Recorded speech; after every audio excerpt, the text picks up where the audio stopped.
Hey, we're going to go back to my roots of this channel and we're going to talk a little bit about a workplace issue, but this time we're going to focus on change and how change impacts the workplace, right?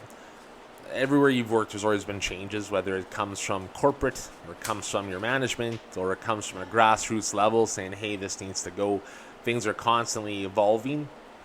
And I used to say it's like water, right? It fills any container. It's shapeless. But it's there. It'll consume that space and it'll prompt you perhaps to go in a direction you didn't think was possible or you didn't think you should go, or sometimes you have no choice but to accept that change and move on from it. Okay, workplace is no different. I'm sure everyone has had policies or rules or direction that you didn't like. And I guess the thing I'm asking is, everyone can maybe chime in on, why is change so scary? I have some ideas. It's the unknown. It's the comfort level, perhaps, of where we're at and where we are. And when things change, there brings a certain uncertainty to that. You heard the old saying, over tip the apple cart or tip the apple cart, whichever it is, right?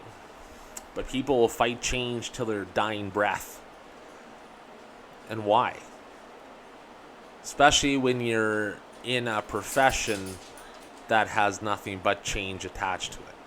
If you work with people, people have a right to change their mind. They can change their direction. They can do all those sorts of things.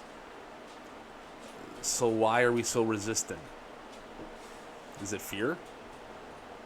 I think that's part of it, right? The fear of the unknown. If things change, what happens then? I like how it is now. I don't want it to change. And sometimes people will fight tooth and nail for the change not to happen. And the question I ask about that is, does it help? No. Change happens. It does. It's just a natural occurrence in the universe. In fact, it's the one constant in the universe, I think, is change. Because nothing ever stays the same. When you're born, you're a baby. You change into a child. You change into a teenager. You change into an adult. You change into a senior citizen. And then you change off this plane of reality, if you want to think about it that way. Okay? We're constantly changing, whether we see it or not. The world is changing, whether we see it or not. Or, should I say, except to, if we accept it or not. Okay? So how do we deal with that? What is the source of our anxiety about change? I talked a little bit about codependency, and one of the main things about codependency is they're highly resistant to change because they don't want things to be different than as they already are. That's one of the symptoms of that. No, I have this, so it has to work this way, right? And then it falls into our own belief pattern. Well, if it's not like I said it is, then I'm a fraud or I'm a phony, and it means I'm no good, right? Ties into your self-esteem and all that kind of stuff. But you can't stop change. So how do you accept it? Well, look at the workplace, right? Things can change all the time. People can be fired. People can quit. People can decide not to do things that are their job duties. People can decide, not to accept it. And how does that end? Usually not very good, right? Because there's always the illusion that we have control over the change. And maybe sometimes we do, when it's related directly to us and it's us doing it and our behavior. We can change our behavior, but we can't change anybody else's behavior. We can't change how businesses are run. Not at that level. I mean, there's steps you can do if someone's being treated unfairly, and that's a positive change. But as for policy and procedures or just the way people conduct their business in the workplace, we got to roll with that. So if we don't roll with it, we get steamrolled by it.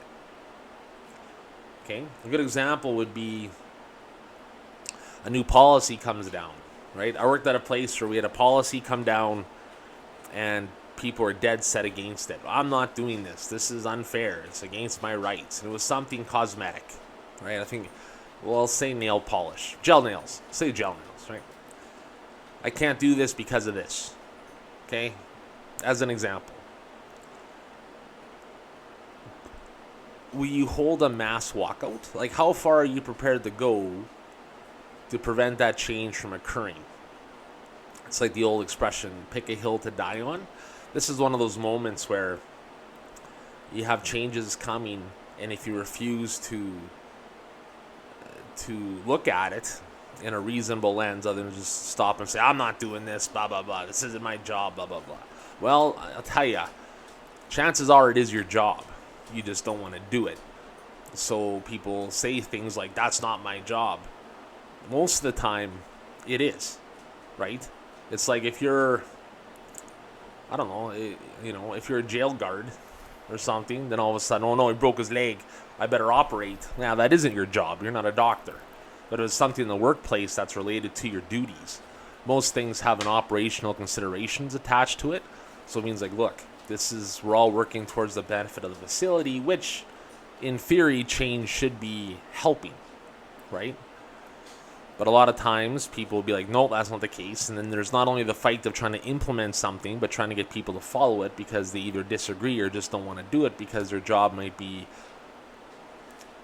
easier without that change. Okay?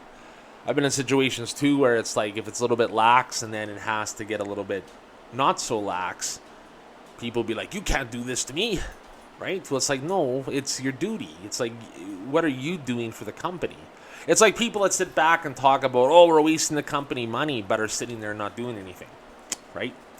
So if you implement changes to fix that, they're not responding to it because they don't want to do it, but they're more than willing to sit there and talk about everyone else that isn't doing it. See what I mean? That's just fighting change just to fight, it seems like, right? Or there's an easy ride and they don't want it to stop. There's that too. People are very, very difficult to work with sometimes when there has to be some changes made and they don't want to do it, right? Because you can't beat them with a stick, right? You can't do that. You have to try to get buy-in. That's where it gets tough because some people will just fight you tooth and nail just to fight you tooth and nail. And for what? Like, I go back to something I've said in a few of my videos here. It's like, what is your motivation and what is your end game? Because if you're truly there for the betterment of the place, then you would be at least open to hearing the change instead of just rallying people against it. And why? Like I said, is it fear? Is it it's not controllable and they're trying to get control of a situation that isn't controllable? Maybe. I think it has a lot to do with that. It has a lot to do with people, and it has a lot to do with, I think, codependency too, because if things change, then people may not necessarily think you're the authority anymore on something. Or, no, you've been saying this the whole time, and now this change has happened, and now it's proven to be wrong. No, they're wrong. And then the fights begin, right? Change isn't a bad thing, especially when you're in a helping profession, because that's all they promote is change, right? Counselors, therapists, self-help groups, all that stuff is about the promotion of change. But sometimes people's behaviors will get so rooted into whatever it is that they're struggling with or dealing with or feeling that they think they're doing change, but they're not. They're stuck. And that's what makes for a difficult workplace. Because if you're not open to hearing other people's ideas, then it's over, right? Then that place doesn't grow. That place doesn't change. And it could be, positive or negative. It's stagnant. All because of what? See what I'm getting at? I think there's a fear factor here. I think that people are scared to accept change because it might make them obsolete, or it might not. They might lose status, or they might be scared, or I might not know how to do this, right? There's all those sorts of things. A lot of it goes down to fear. I think the codependency with that, because then they start to ally build, and it's like, look at everything I do here. How could they change this? This is perfect the way it is, blah, blah, blah. Okay? And it's even worse when you get into organizations and corporations, because a lot of times they're looking at stuff that might not necessarily be a fair business practice. Okay? Things like, why are you trying to change this? It was perfect. Well, no, it wasn't perfect. It was perfect for you, but for the rest of us here, we're all struggling. So we need to adapt to this, modernize services, or at least get a common flow where we can connect with who we need to connect with in a timely manner to prevent that boiling pot on the stove from burning down the whole house. Okay? I'm a little under the weather today, so I hope this isn't too rambly, but I'm looking at it in the certain terms of, if you work for an organization that doesn't want to even look at changing for the better or modernizing services, you need maybe to rethink your place there. I'm not saying every place is bad, because places have ran for years doing the same thing, but as we all know, you need everything has a 2 identifier system to click in on it if you have a laptop or anything like that, right? You can lock yourself out of your own phone if you don't adapt into these different processes. So there's change constantly. So if you're working in an organization that's about 30 years behind and they don't want to adapt, there might be some actual legitimate reasons. They might think it's cost, right? Maybe they're thinking about jobs. I don't know. But for the most part, if we change to a system that actually works a little bit more efficiently, it's going to save money, and ultimately isn't that what people want to do? Especially when you're higher up, that's one of your mandates. Unless, of course, you're getting something out of it. Now, I'm not saying that it's... I like to talk about misappropriation and corruption. What I'm saying is that a lot of times people don't want to change because there's some benefit in it to them. And this goes back to the employees and the guy sitting there, I'm not doing that. They can't make me do that. That's stupid. Well, okay, well, that's not my job. Well, no, actually, it is your job. Right? If you have a union, talk to them and they'll talk to you about it. And if there's something that isn't above board, they'll take care of it, or they'll talk to the management about it, whoever that works.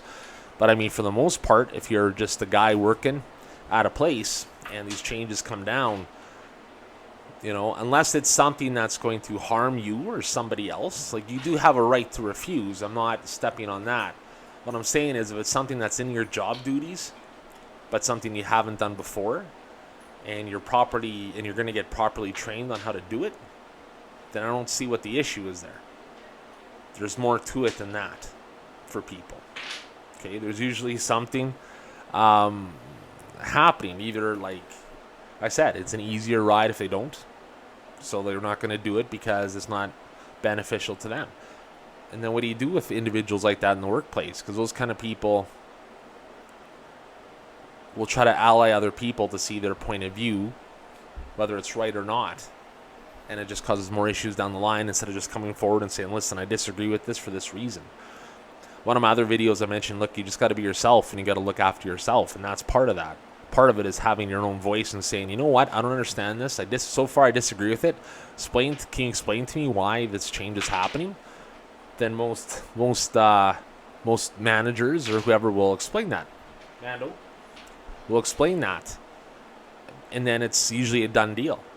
But it's when people sit in the dark and they'll make comments and they'll try to get people to rally against it, or try to get other people to fight their fight, right? And for what? Because it's change? I always go back to motivation and how people respond to different things. And this is one of those moments, I think, where I think we've all been in the workplace and we've worked with those individuals, right? Those folks that are perhaps might have an ulterior motive for doing something like they're doing it. And like, you can't combat that. You can only worry about you. And like I said in another video, right? You can't worry about other people. The only thing you can control is how you react to that. And a lot of times the reaction is what people want. Even in situations like that, with change, it's like, I'm not doing that. If you say, no, you have to do that, then it turns out, look at this. Now all of a sudden they're trying to force me to do something, right? And then it's like they feel like they have an axe to grind even though they don't, right? They might think they do. And in some situations they might. But in the most cases that I've seen, hypothetically, are situations like I just described, where it's like, well, why are you trying to change this? And I mean, if you're working higher up and you ask those questions with a system that's not working properly, that looks shady. That looks really shady. And I mean, a lot of times too, then it shifts to be about, instead of taking responsibility, it's about shifting blame, right? And now I'm talking about the underside, the underbelly, the dirtiness of what can happen in the business world, and that stuff can happen. And it does happen. right? There's about 1 million TV shows about people being corrupt in the workplace. We've all had experiences where maybe some things happen that no one feels good about, but the people who did it kind of got away with it, right? Because sometimes holding people to account for that kind of stuff might do more damage to the organization than the people doing it. So, I mean, a lot of times I think that people look at that aspect, right? And I know I'm kind of shifting here from change, but to shift from something to something else, there's always a bit of growing pains, especially if it's a big shift. And if people don't want to do it because they're getting something out of it, then it's almost impossible. And then when that stuff comes to light, they're going to run like cockroaches with the light on. Everyone's going to run from underneath that fridge because they're looking for protection and they're looking for shelter. And I find that's part of the reason for me why I like kind of doing this and doing what I'm doing. Because, I mean, like, I've been working at a lot of places for a long time. And I'm not saying that I'm talking about any one of those places. What I'm saying is that after a while, you kind of lose your taste for that kind of stuff. You know, you can only turn a blind eye for so long before it starts to eat at you. Especially, like, you know, especially in the workplace, when you're trying to do right by your people, you're trying to do right by your coworkers, you're trying to do something that's a positive. And if you're told you have that authority and then you try to do it and you find out the hard way that you were lied to, right? That's a bitter pill to swallow for people, I'm sure. And I don't think anyone should have to go through something like that, because it not only does that, but then it ruins your reputation. It turns into almost like a character assassination, and then the more you ask questions about things, the less answers you get, and the more they want you just to shut up and go away. So yeah, change is hard, but it needs to be done, and it needs people to stand up and say, screw that, we need to do this. And a lot of times, good people end up losing out, and the best efforts don't always pay. But I have a lot of respect for the people who at least made that effort instead of just rolling over and just being like, oh, well, you know, I get it. It's, you know, some people, you know, people make good money doing that kind of stuff. So I can understand that, because everyone has to live, everybody has to eat. But the older I get, the more I'm kind of seeing that there's more to it than that. There's more to it than lining your own pockets. And it took me a long time to get to that point, don't get me wrong, because when I was younger, I went for positions because they had, you know, there's good money and there was some status with it, and I thought that's what I wanted. And then when I got my education and I started to experience the working world, I started to realize that I didn't want it. So I had changed. Now it's hard, man. You know, you go through, you know, you have relationships that don't work, you have things that happen, and you have to roll with that. And I wasn't always good with change. I know, it's my dog. Because change isn't fun. It can suck. It can really suck. But you have to go through it. Like I said, it's how you grow, and it's how you get to know yourself better. Because when stuff like that happens, how do you act? What's your first response to it? Is it, holy shit, I better do whatever I can to keep this job? Okay, maybe. Because not everyone can say, okay, I'm not doing this. And actually be able to explain why you're not doing this. Not just sit with people in the back talking about, in the stock room or whatever, talking about how they can't do this and this is what you're going to do and blah, blah, blah. But then when push comes to shove, they're silent. Those people are silent. Right? There's nothing worse than people that want to try to make a lot of noise, but then when it's time to make the noise, they just turtle up and leave or don't say anything. But then the minute they're gone, they're right back on the soapbox. That's something you can't respect, in my mind. Okay? Same too, if you're directly challenged with something and you go to find out what it is or try to talk to about it and no one will share that with you, they just avoid it. Like, that's not how you run a business, in my mind. And I'm not saying you got to be honest and transparent with everything. What I'm saying is that when the shit hits the fan, people need to act appropriately to not only navigate that situation, but facilitate it. Because a lot of these issues can be solved right away if someone just steps up and says what they're feeling, or I think this, and then it can get explained and it can be done. Instead, people need to ally because they think there's strength in numbers. So if 10 people here hate this position or hate this change, it's going to get changed. No, it's not. If it's for the betterment of the facility or the restaurant or whatever it is you're working, if it's a betterment for the business, then there's nothing really to complain about as long as you're not being put in harm's way. You're not being, short-staffed. There's no vacancy management. Like, there's all kinds of things that happen here that precipitate the negative feelings around change. But ultimately, it comes back to ourselves. And like I said, we can either... We can't control what people do, but we can control how we respond to it. Right? And I think that's the same way, too. When change comes down, our first gut reaction is just defensiveness. Oh! But, I mean, how about people ask? Or better yet, when people ask those questions, how about you answer them? Or if they can't get answers, say, you know what, let's find someone who can. But it goes to fear. So especially when the higher up you go in management, if something goes and it's starting to smell a little funny, people are going to be scared that it's going to get pinned on them. So they use deflection, and it usually gets pinned to somebody else, right? I talked about that in another video. If you're working at a place where you have responsibility but no authority, when the shoe drops, you're going to be underneath it, right? This is all part of change. It involves codependency. It involves like how we work with each other in the workplace, right? These are all previous little videos that I've talked about because they're all interconnected. And I'm trying to weave a tapestry, I think, looking back, because I don't have a script. I'm just going with what I think's going on and looking at things I've experienced in my life and just things I've seen, whether in work or not. This is, I classify these as hypothetical scenarios. But I think some of them would resonate with people because we've all been there.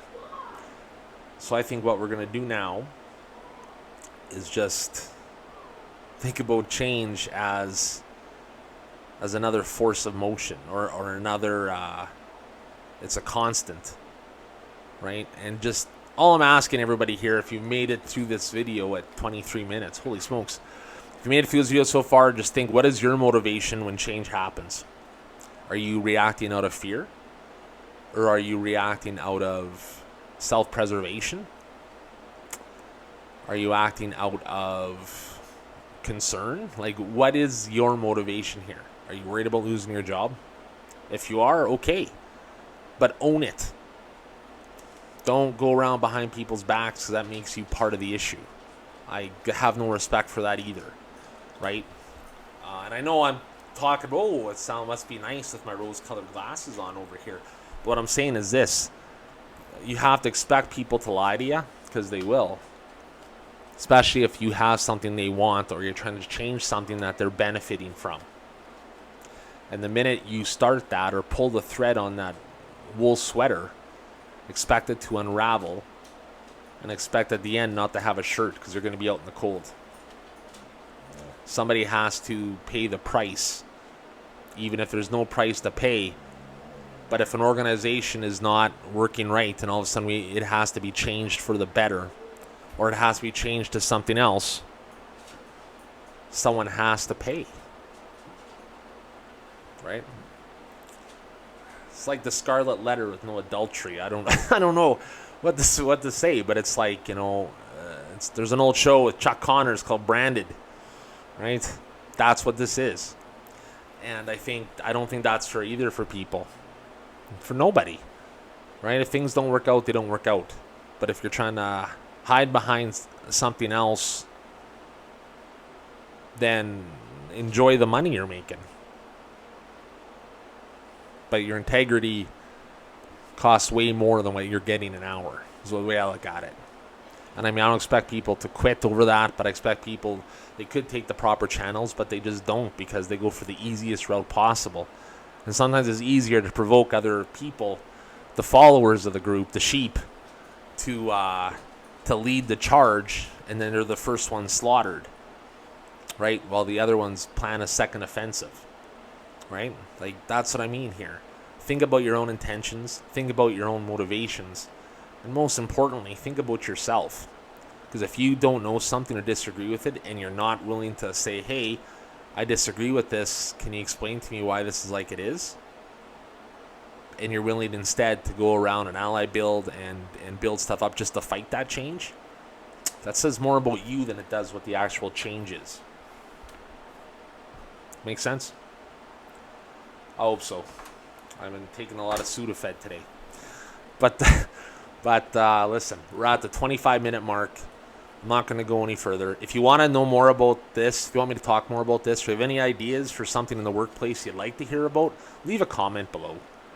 And let me know. I'm trying to, I would really like to build this channel up with this kind of stuff, and I would really like to get some, and I've had really good audience participation, which is awesome. I think we're having a pretty good community here. And I'm hoping that some of the things that I say, I have the benefit of experience. I'm not saying I'm right. I'm just saying that this is the way I view it. So please check it out. And we're almost at 27 minutes, so I'm going to wrap it up. I just want to say thank you for staying. I'm sure there might be one of you that watched till the end, and I appreciate that. But I'll try to keep them short. Or if you want to deep dive on something else, we can do that. We can definitely do that. I'm open to all that, and I want to make this something that people can actually be like, hey, man, I've been in that situation. Or if you have been in that situation, reach out, man. We can talk about it. Doesn't have to be on camera. Like, you know what I mean? But I'm just saying, like, you know, I get it. And sometimes work sucks. And sometimes we don't. Sometimes people get what they deserve, and sometimes they don't. So it's the only way to look at it. And I mean, I always think back to, this is horrible, but like World War II, when countries would take over other countries, they would usually get the people from the conquered country to do things like man their prisons or guard their camps or, you know, do those sorts of things. And I mean, following orders only works for so long, right? At some point, you got to look yourself in the mirror and be like, oh, I did the right thing for this. Okay. But what was the right thing, and what were you doing it for? Because I'm going to bet you 95 times out of 100, it's going to be self-preservation and fear. All right. I'm Corey Rennie, then I'm a public counselor. Just over 28 minutes. Thank you very much for checking out the channel and everything. And this has been a little talk about change that kind of morphed into fear of change and how that can impact us as individuals. Take care, and we will talk soon. All right.